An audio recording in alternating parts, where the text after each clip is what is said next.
Monsoon के चलते लगातार हो रही बारिश पर मुख्यमंत्री योगी आदित्यनाथ ने आज अफसरों के साथ समीक्षा बैठक की, जिसमें बाढ़ के साथ ही जल भराव को लेकर मुख्यमंत्री योगी आदित्यनाथ ने अफसरों से फीडबैक लिया और आगे का दिशा निर्देश भी दिया।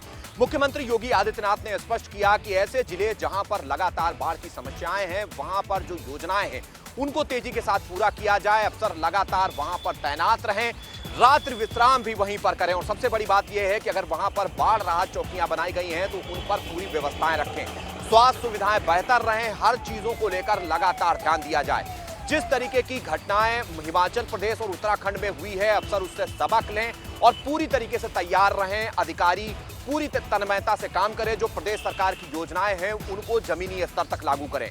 हालांकि इस दौरान जो यूरिया या डीएपी की कमी कहीं भी ना होने पाए, प्रदेश सरकार के अधिकारी ये भी ध्यान दें। मुख्यमंत्री योगी आदित्यनाथ ने स्पष्ट किया है कि 24 घंटे कंट्रोल रूम काम करे। जिन जिलों में इस तरीके की समस्याएं हैं वहां अफसर त्वरित रूप से एक्शन लें। निश्चित तौर पर मुख्यमंत्री चाहते हैं कि उत्तर प्रदेश में चीजें बेहतर ढंग से आगे बढ़ें।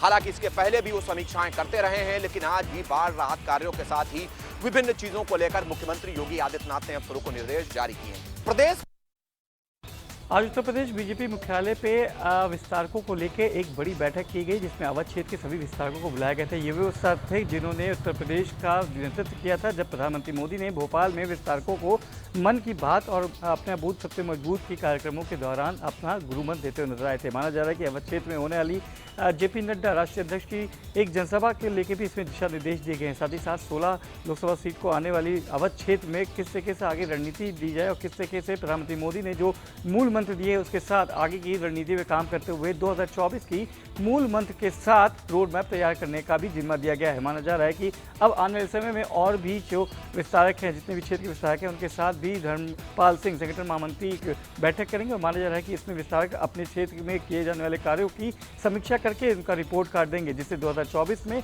तमाम जो सांसद हैं उनके सीटों का भी निस्तारण हो सकेगा और साथ ही साथ उम्मीदवारी करने वाले जो तमाम सांसद के जो उम्मीदवार करने वाले जो कैंडिडेट्स होंगे उनका भी बायोडाटा लेकर उनके काम की समीक्षा भी की जाएगी। राजधानी लखनऊ को साफ सफाई और स्वच्छ बनाने को लेकर के डिप्टी सीएम ब्रजेश पाठक ने आज कड़े निर्देश जारी किए हैं। यानी साफ है कि अधिकारियों को निर्देश जारी किए गए, इसके साथ ही साथ में नालों की सफाई पूर्ण रूप से कराई जाए। इसके साथ उन्होंने यह भी निर्देश दिया है कि जहां भी मच्छर इत्यादि का उत्पन्न हो वहां पर प्रॉपर तरीके से छिड़काव कराया जाए, जिससे कि राजधानी लखनऊ में मिल रही लगातार शिकायत निवारण हो चुके। यानी साफ है कि जिस तरीके से डिप्टी सीएम ब्रजेश पाठक के पास आए दिन जो है इन सारी समस्याओं को लेकर के लगातार शिकायतें मिल रही हैं, इसको लेकर के अधिकारी कहीं ना कहीं लापरवाही बरत रहे थे, जिसके बाद आज डिप्टी सीएम ने कड़ी फटकार के साथ में उन अधिकारियों के साथ में कड़े निर्देश भी जारी किए हैं। राजधानी अपने 2 दिवसीय दौरे पर केंद्रीय मंत्री स्मृति ईरानी अमेठी पहुंची, जहां पर उन्होंने सबसे पहले पाली गांव में जा करके लोगों से मुलाकात किया और लोगों से जनसंवाद किया। वहीं जो है लोगों की शिकायतों को सुना और लोगों की शिकायतों का निराकरण भी किया। हम आपको बता दें कि केंद्रीय मंत्री स्मृति ईरानी अमेठी में लगातार जो है गांव-गांव जा रही हैं और लोगों के द्वार जा रही हैं, जिस तरह से लोगों से मुलाकात कर रही हैं और लोगों की समस्याओं को सुन रही हैं। कहीं ना कहीं 2024 को लेकर के हम कह सकते हैं कि केंद्रीय मंत्री स्मृति ईरानी लगातार जो है प्रयासरत हैं और 2024 को लेकर के कोई कोर कसर नहीं छोड़ना चाहती। केंद्रीय मंत्री स्मृति ईरानी जिस तरह से 2014 में अमेठी में सबसे पहले उन्होंने राहुल गांधी के खिलाफ चुनाव लड़ा था, जहां पर उनको मात मिली थी, लेकिन 2014 से लेकर के आज तक केंद्रीय मंत्री स्मृति ईरानी लगातार अमेठी में बनी रही है और अमेठी के विकास की बात करती रही। वहीं 2019 में केंद्रीय मंत्री स्मृति ईरानी ने राहुल गांधी को भारी मतों से हराया था और अमेठी में भगवा फहराया था। तब से लेकर के लगातार केंद्रीय मंत्री स्मृति ईरानी अमेठी के लोगों के बीच में बनी रहती हैं और लगातार अमेठी के विकास की बात करती हैं। वहीं अगर हम इस हफ्ते की बात करें तो इस हफ्ते में ये दूसरी बार केंद्रीय मंत्री स्मृति ईरानी अपने 2 दिवसीय दौरे पर आई हैं, जहां पर जगदीशपुर विधानसभा के जो है क्षेत्र के सुकुल बाजार ब्लॉक के कम से कम आधे दर्जन गाँवों में जाकर के उन्होंने लोगों से मुलाकात किया और लोगों से जनसंवाद किया और वहीं लोगों की समस्याओं को जाना और लोगों की समस्याओं का निराकरण किया। तो हम सीधी तौर पे एक कह सकते हैं कि जिस तरह से 2024 नज़दीक है, केंद्रीय मंत्री स्मृति ईरानी जिसको लेकर के कोई कसर नहीं छोड़ना चाहती है। जिले में हो रहे लगातार दलितों के पुलिसिया उत्पीड़न को लेकर आज सैकड़ों की संख्या में दलित जिला अधिकारी कार्यालय पहुंचे और सिटी मजिस्ट्रेट को पुलिस अधीक्षक व जिला अधिकारी के माध्यम से ज्ञापन सौंपा और वहीं 15 दिन का अल्टीमेटम जरूर दिया है कि इस पर कार्रवाई सुनिश्चित कराई जाए। आपको बताते चलें कि लगातार इन बीते 15 दिनों के अंदर तकरीबन दर्जन भर से ज़्यादा मौतें हो चुकी हैं, जिस पर जो थाना अध्यक्ष हैं, थाना इंचार्ज हैं, उस पर कार्रवाई नहीं, लीपापोती का काम जरूर कर रहे हैं, जिससे नाराज आज दलित समाज ने जिलाधिकारी कार्यालय पर धरना प्रदर्शन किया है। और वहीं सैकड़ों की संख्या में पहुंचे दलितों ने कहीं ना कहीं दलित उत्पीड़न के खिलाफ आवाज उठाई है। फिलहाल इस पूरे मामले पर जिलाधिकारी गंभीर जरूर हैं। अब फिलहाल अब देखना ये होगा कि इस पर कितना गंभीर होती है और क्या कार्रवाई करती है, ये देखने वाली बात हो। आजकल के युवाओं के सर पर गर्लफ्रेंड बनाने का शौक सर चढ़कर बोल रहा है। यही कारण है कि आजकल के युवा अपनी गर्लफ्रेंड्स को महंगे गिफ्ट दिलाना हो, महंगी जगह पर घुमाना हो, उन तमाम ज़रूरतों को पूरा करने के लिए कहीं ना कहीं जराइम की दुनिया की ओर रुख कर रहे हैं।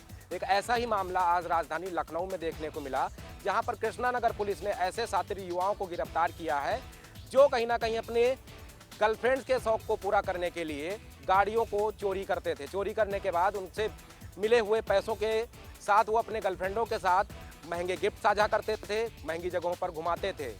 आज उन्हीं युवाओं को गिरफ्तार किया गया है जो कहीं ना कहीं अब शातिर चोर बन चुके हैं, जिनके निशानदेही पर कृष्णानगर पुलिस ने 17 बाइक बरामद की हैं। हैरानी वाली बात यह है कि आखिर क्या वजह ऐसी है कि इस तरीके से युवा शौक पाल रहे हैं, जिसके कारण उनको जराइम की दुनिया की ओर रुख करना पड़ रहा है। यूपी एसटीएफ और चित्रकूट पुलिस को बड़ी सफलता मिली है। 3 अंतर्राज्यीय गांजा तस्करों को गिरफ्तार किया है। इन 3 गांजा तस्करों के पास से एक 4 पहिया गाड़ी व 1 कुंटल 53 किलो 500 ग्राम सूखा गांजा बरामद हुआ है। चित्रकूट पुलिस अधीक्षक वृंदा शुक्ला ने बताया है ये तीनों अंतर्राज्यीय गांजा तस्कर थे। बड़े पैमाने पर ये गांजा की सप्लाई किया करते थे। इसका इनपुट यूपी एसटीएफ को मिलता था। यूपी एसटीएफ और चित्रकूट पुलिस ने संयुक्त रूप से घेराबंदी करते हुए इन तीनों अभियुक्तों को चित्रकूट के बघौड़ा तिराहे के पास से गिरफ्तार किया है। तीनों अभियुक्तों के खिलाफ करवी कोतवाली में अभियोग पंजीकृत करने के बाद तीनों को जेल भेज दिया गया है। की मंशा है कि भ्रष्टाचार पर रोक लगे, लेकिन प्रशासन की मिलीभगत के चलते भ्रष्टाचार को रोकने में सरकार नाकाम साबित हो रही है। मामला छावनी विभाग का है, जहां पर आईटीआई के नाम से झूठी रिपोर्ट दी गई। उसके बाद प्रथम अपीली अधिकारी के साथ जब निरीक्षण किया गया तो छावनी विभाग के वाटर एटीएम की खोज की गई। उसके बाद जनप्रहरी सचिव नरोत्तम शर्मा ने उस पूरे मामले को लेकर छावनी विभाग के अधिकारियों को शिकायत दर्ज करने की बात कही है और शिकायत न होने पर 156/3 के माध्यम से न्यायालय के माध्यम से मुकदमा दर्ज करने की बात कही है। अब इस पूरे मामले में देखने वाली बात यह होगी इस पूरे मामले में छावनी विभाग के अधिकारियों पर क्या कार्रवाई होगी, क्या न्यायालय के माध्यम से कार्रवाई होगी या छावनी विभाग के अधिकारी उस कर्मचारी पर कार्रवाई करेंगे, ये देखने वाली बात होगी। बहराइच के नेपाल सीमावर्ती क्षेत्रों में धर्म परिवर्तन के मामले थमने का नाम नहीं ले रहे हैं। ताजा मामला कोतवाली नानपारा क्षेत्र के सिद्धनपुरवा का सामने आया है, जहां पर भोले भाले ग्रामीणों को असाध रोगों को ठीक करने का प्रलोभन देकर बड़े पैमाने पर धर्म परिवर्तन कराया जा रहा है। इस आशय का आरोप अब बजरंग दल के विभाग संयोजक दीपक श्रीवास्तव ने लगाया। उन्होंने बताया कि उन्हें सूचना मिली कि कोतवाली नानपारा के सिद्धनपुरवा में भोले भाले ग्रामीणों को असाध रोगों को ठीक करने का प्रलोभन दे करके बड़े पैमाने पर धर्म परिवर्तन कराया जा रहा है। इसकी सूचना उन्होंने पुलिस को दी और पुलिस के साथ उन्होंने उस गांव पहुंचकर हालात का जायजा लिया। उन्होंने बताया कि ईसाई मिशनरियों से जुड़े हुए लोगों ने उनसे और पुलिस से बदसलूकी की, दुर्व्यवहार किया। उन्होंने बताया कि इस तरह से जो लोग हैं, जो भोले भाले ग्रामीण हैं, बहुसंख्यक समाज के लोग हैं, उन्हें इकट्ठा करके उन्हें असाध रोगों को ठीक करने का प्रलोभन दे करके बड़े पैमाने पर धर्म परिवर्तन कराया जा रहा है। इस संबंध में सीओ नानपारा राहुल पांडे ने बताया कि इसकी सूचना मिली है। इस संबंध में बजरंग दल के विभाग संयोजक दीपक श्रीवास्तव की तहरीर पर 22 लोगों के विरुद्ध मामला दर्ज कर लिया गया है। उन्होंने बताया कि इस संबंध में पुलिस ने 22 लोगों के विरुद्ध प्राथमिकी दर्ज कर 11 लोगों को हिरासत में लेकर वैधानिक कार्रवाई शुरू कर दी है। ये कोई पहला मामला नहीं है। इसके पूर्व भी नेपाल सीमावर्ती क्षेत्रों के विभिन्न थाना क्षेत्रों में धर्म परिवर्तन के मामले सामने आते रहे हैं। पुलिस कार्रवाई भी करती रही है, इसके बावजूद भी धर्म परिवर्तन के मामले थमने का नाम नहीं ले रहे हैं। सीएचसी स्वार के अंदर 108 एम्बुलेंस के अंदर आज 2 बच्चों का जन्म हुआ। एक बच्चा सीएचसी के अंदर पैदा हुआ और दूसरा पहला ही एम्बुलेंस के अंदर उसने जन्म लिया है। ये अनोखा मामला जो है वो रामपुर का है। रामपुर के तहसील स्वार में सीएचसी स्वार के अंदर ये हुआ। ये 108 एम्बुलेंस है। इसके अंदर जिस तरह से लाया गया था महिला को लाकर सीएचसी में भर्ती कराया गया, उससे पहले ही उसने एक बच्चे को जन्म दिया। और अच्छी बात यह है कि दोनों ही बच्चे उसके स्वस्थ हैं और स्वास्थ्य के साथ साथ जो जच्चा है वो भी स्वस्थ है। डॉक्टर देवेश चौधरी ने बताया कि जच्चा और बच्चा दोनों स्वस्थ हैं और उनका प्रसव यहाँ कराया गया है। और लोगों से उन्होंने कहा है कि झोला छाप डॉक्टरों के चंगुल में न फंसें, सीएचसी आएँ और आके अपना इलाज कराएं, जिसमें जो सरकारी लाभ है वो भी मिलेगा और जो सुविधा है वो भी मिलेगी। सीएचसी के अंदर जच्चा बच्चा दोनों सुरक्षित हैं। एनआईसीयू में उन बच्चों को रखा गया है जो पूरी तरह से स्वस्थ हैं और हंस खेल रहे हैं। तो देखने वाली बात यह है कि रामपुर के अंदर जिस तरह से स्वास्थ्य विभाग पटरी पर नज़र आता है, स्वास्थ्य विभाग पहले से कहीं बेहतर दिख रहा है, तो इसमें कहीं ना कहीं उप मुख्यमंत्री ब्रजेश पाठक की मेहनत साफ दिखाई देती है। मौसम विभाग ने दिल्ली और दिल्ली से सटे कई राज्यों में भारी बारिश का अलर्ट जारी कर दिया है। इस 2 दिन से चल रही बारिश के चलते कहीं जल भराव की समस्या, कहीं बाढ़ जैसी स्थिति और कहीं भूस्खलन भी देखने को मिल रहा है। इनको लेकर जो अलग अलग राज्य हैं वो तैयारियों में जुट गए हैं, क्योंकि इस भारी बारिश के चलते ही दिल्ली में आज स्कूलों को बंद कर दिया गया था। और इसके साथ ही हथनी बैराज कुंड में छोड़े गए 1 लाख क्यूसेक पानी के चलते दिल्ली में बाढ़ जैसी स्थिति उत्पन्न होने को है, जिसको लेकर दिल्ली के मुख्यमंत्री अरविंद केजरीवाल, आतिशी और सौरभ भारद्वाज मंत्री के साथ में अन्य उच्च अधिकारियों को लेकर एक हाई लेवल मीटिंग का गठन किया और उसके अंदर अधिकारियों से सुझाव मांगा है। आखिर कैसे इस स्थिति के अंदर ज़्यादा से ज़्यादा लोगों को सुरक्षित स्थानों पर पहुंचाया जाएगा और साथ ही किस प्रकार से इन जल भराव की समस्याओं से निपटा जाएगा। सावन के प्रथम सोमवार में प्रभु श्री राम की नगरी अयोध्या में उमड़ा आस्था का सैलाब। शिव भक्तों ने शिव की जय जयकार से पूरी अयोध्या को गुंजायमान कर दिया। सुबह से ही सरयू स्नान के बाद शिवालयों में लगी रही लाखों भक्तों का तांता। नागेश्वर नाथ, क्षीरेश्वर नाथ जैसे तमाम शिवालयों में सुबह से ही भक्तों ने जलाभिषेक किया। आसपास के जिलों के भी लोग अयोध्या पहुंचे थे, क्योंकि भक्तों का आना कल से ही शुरू हो गया था। बता दें, उनकी सुरक्षा को देखते हुए रूट डाइवर्ट भी किया गया। हाईवे पर या स्थानीय जगहों पर भी रूट डाइवर्ट किया गया है और पुलिस की व्यापक व्यवस्था की गई है। बता दें कि लगातार अयोध्या में कांवड़ियों का भी आना शुरू हो गया। बताया जा रहा है कि इस बार अयोध्या में सावन 2 महीने का मनाया जाएगा, जिसमें लाखों लाख श्रद्धालुओं के आने की संभावना है, जिसको लेकर के अयोध्या का शासन प्रशासन अलर्ट मोड पे है। जगह जगह सीसीटीवी कैमरों से निगरानी भी की जा रही है। अब देखा जा रहा है कि सावन मेले को किस तरह से उसको सुरक्षा व्यवस्था के नज़रिए से देखा जाए और इसके बाद मणि पर्वत मेले का भी शुभारंभ हो रहा है, जिसको लेकर कल जिलाधिकारी नीतीश कुमार ने भी इसका निरीक्षण। सावन मास के पहले सोमवार के दिन आज झांसी के तमाम मंदिरों में शिव भक्तों का जमावड़ा देखने को मिला। हर जगह ओम नमः शिवाय और हर हर भोले के बोल सुनाई दिए। आपको बता दें कि आज हजारिया बाबा महादेव मंदिर में भक्तगणों की भारी भीड़ उमड़ी।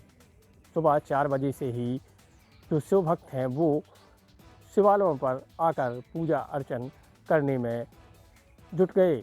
वहीं आपको बता दें कि इस दौरान सैकड़ों की संख्या में स्त्री पुरुष शिव भगवान की पूजा अर्चना करते दिखे।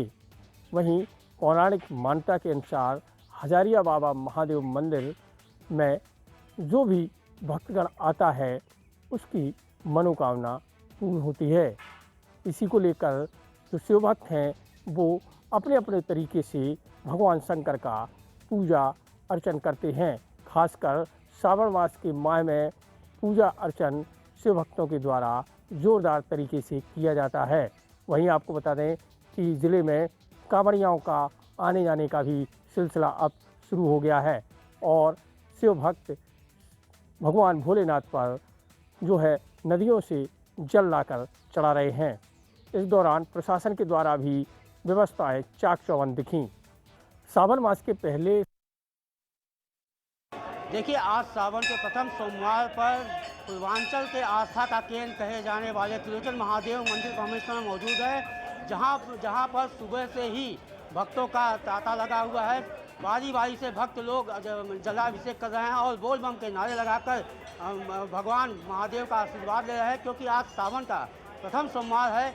सुबह से ही यहाँ भक्तों की लंबी लंबी कतारें देखने को मिल रही हैं। सभी लोग बारी बारी से जलाभिषेक कर रहे हैं शिवलिंग पर, और क्योंकि सावन के प्रथम सोमवार को देखते हुए सुरक्षा की दृष्टि से यहाँ पर प्रशासन के द्वारा पुलिस के जवान चप्पे चप्पे पर मौजूद हैं। किसी तरह की यहाँ पर लापरवाही न हो, किसी तरह की यहाँ पर कोई छेड़छाड़ न हो, जिसको देख के प्रशासन पूरी तरह सतर्क है, क्योंकि सावन के प्रथम सोमवार पर पूर्वांचल के आस्था के कहे जाने वाले त्रिलोचन महादेव पर क्योंकि लाखों की संख्या में यहाँ श्रद्धालु दर्शन करते हैं, जिसको लेकर सुरक्षा व्यवस्था करिए। जौनपुर से देवेंद्र करे, न्यूज़ बन गया। सावन का पावन माह शुरू हो चुका है और आज सावन का पहला सोमवार है। ऐसे में भक्तगण दर्शन करने के लिए मंदिरों में उमड़ रहे हैं। बात करें आनंदेश्वर मंदिर की तो वहाँ पर सुबह से ही भक्तगण दर्शन करने के लिए पहुँच रहे हैं और बाबा शिव को मनाने के लिए और उनसे अपनी मनोकामना पूर्ण करने के लिए उनके दर्शन करने के लिए पहुँच रहे। कोई जलाभिषेक कर रहा है तो कोई बेलपत्र चला रहा है तो कोई फूल माला चढ़ा कर उन्हें पसंद करने का काम कर रहा है। इसके साथ ही